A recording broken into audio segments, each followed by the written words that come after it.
근데 저는 딴 사람 아니에요. 철저한 영화배우 출신입니다. 영화인 출신.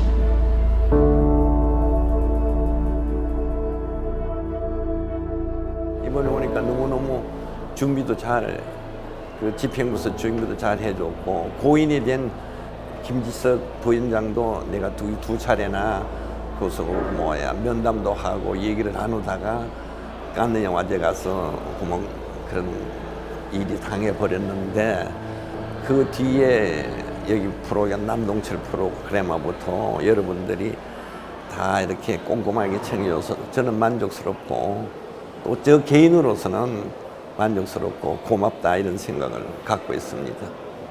어떤 감회에 분명하냐 하면은 나는 영화배우지 텔레비를 통해서 또 활동하는 엔터테이너가 아니에요. 난 철저하게 영화배우, 영화인이라는 그런 어떤 직함이랄까 그런 타이틀을 가지고 나는 마감을 하고 싶은 그런 생각으로 볼 때, 그 예를 들면은 텔레비전의 화면이 아무리 크다 해도 그 시네마스코프, 미스터 비전 같은 영화가 요구하는 그런 사이즈의 영상물을 보면서 나를 커왔기 때문에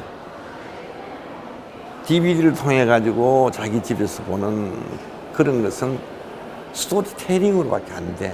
얘기거리에 전달밖에 안 되는데, 그걸 보니까 여기서 큰 극장에서 큰 스크린에서 영화를 보니까 이제 참 본질적인 영화를 보는구나 하고 너무너무 행복해요.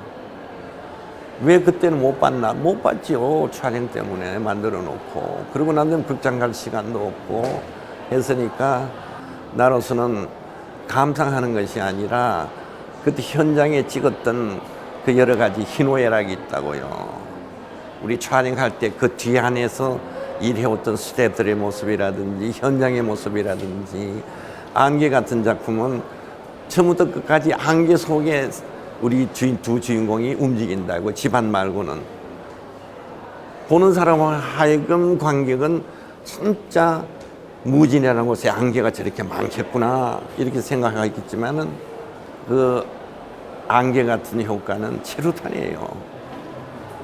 체류탄을 깡통에다 숯불 피운 데다가 체류탄 그걸 파우더를 태워가면서 그걸 돌려가면서 주감독이 사방에서 카메라 앞에서 이렇게 흘러가고 저렇게 흘러가겠고 하는 그걸 들고 있을 때는 감독한테 반드시 하단 말이야. 카메라맨한테 바람이 꼭 보면 카메라 앞으로 같은 방향으로 바람이 불지 않잖아.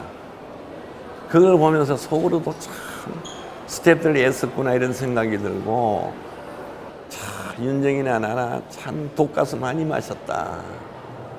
농담 비슷한 얘기로 내가 폐암이 앓는 것도 그때에 독가스 많이 마셔서 내가 왔던 게 아닐까 이런 혼자의 그냥 생각도 해볼 정도의 그 작품을 냉정하게 어느 작품에 감상하는 몰입하기는 참 어려워요.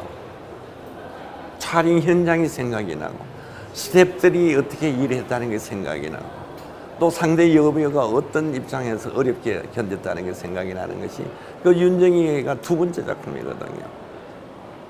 영화 메이크업으로서는 아주 촌스러운 메이크업이에요.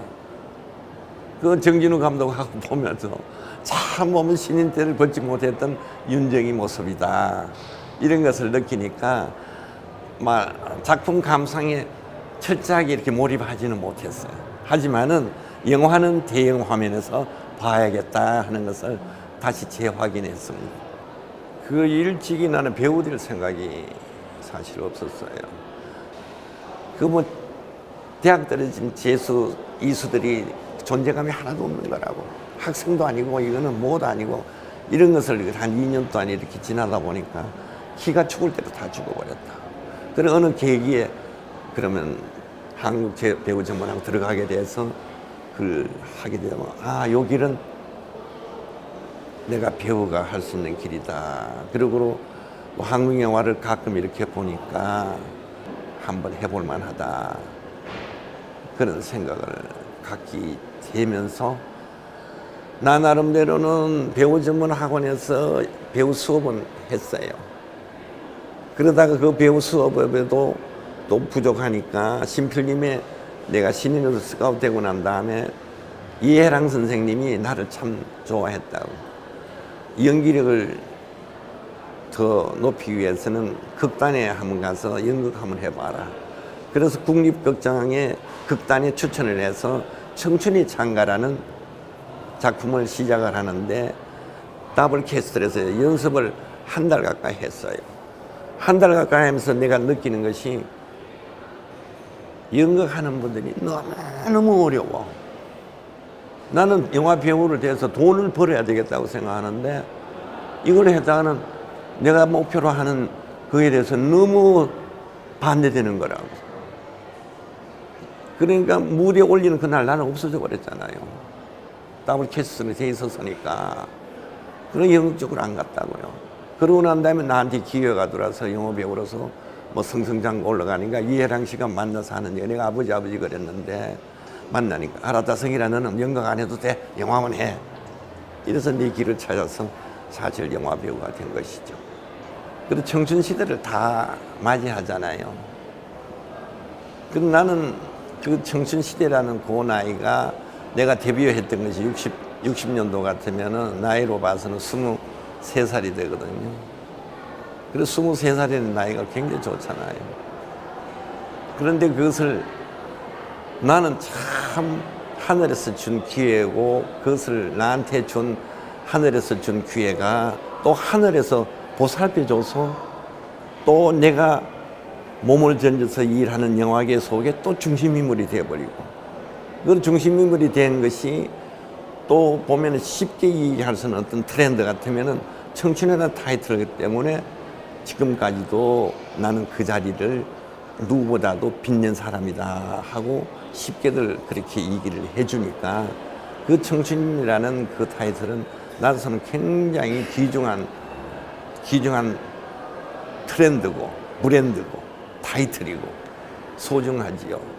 국제영화제 하는 동안에 그 젊은 감독 몇 사람하고 여러 가지 얘기를 젊은 감독이 아니라 내가 볼 때 젊은 감독이지만 이미 그 다 중진 감독들이라고요. 그 감독하고 얘기를 하면서 자기의 내가 기획만 하면서 하는 것이 행복이라는 작품이다. 시나리오까지 줬더니 그걸 읽어보더니 이거는 뭐 영화 너무 영화적인 거라는 거지.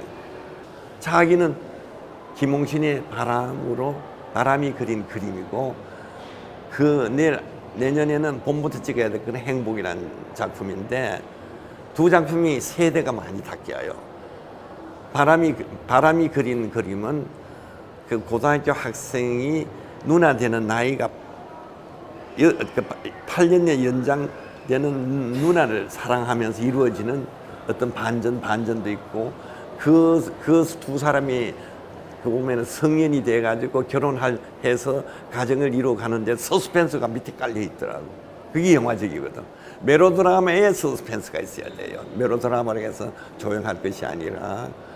그래서 이제 첫 작품은 행복이라는 작품을 하고, 그 다음에는 두 번째는 바람이 그린 그림으로 하는 걸로 저는 기획을 하는데, 그 중진 작가가 나한테 딱 하는 얘기가, 선배님, 제작엔 손대지 마시고 계속 기획만 하세요.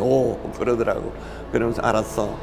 내가 어느 작품에는 뭐 뛰어들 수 있지만 바람이 그린 그림은 카메오 하나 할 거 있더라. 신부 역할을 할 테니까 기획비까지 같이 받아야 되겠다 하고 그러고 헤어진 일이 있습니다.